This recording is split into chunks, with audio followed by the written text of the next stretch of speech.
आसिला DFO Vidya Bharati को live detection test report रे किए फसिले जानतु। नमस्कार बंधुगण, आमे स्वागत करछु आम ओडिशा के न्यूज को। आज आमे जानिबा आसिला टेस्ट रिपोर्ट किए सब फसिले जानतु। क्राइम ब्रांच एडीजी देले सूचना। विद्याभारती ओडिशा रे को विवादित ना वर्तमान पाई एसीएफ सौम्य को केस वर्तमान सुधा न्याय पाई पारु नांती।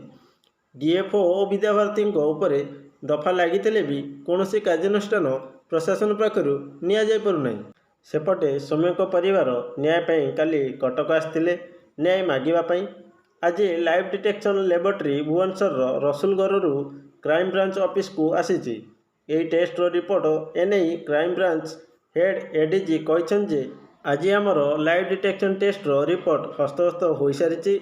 विद्याभारती और डीएफओ रोसेया मनमथ कुंभकर वर्तमान सूचना अनुजाई विद्याभारती और डीएफओ और रोसेया टेस्ट रिपोर्ट एनालाइसिस चली पूर्वर जहाँ कही टेस्ट बेले से कहते कि नहीं सेटा एवं मिल जाए। आमे खूब कम समय भितर यार खुलासा करूँ। भुवनेश्वर रिपोर्टर अनिल, ओडिशा के न्यूज।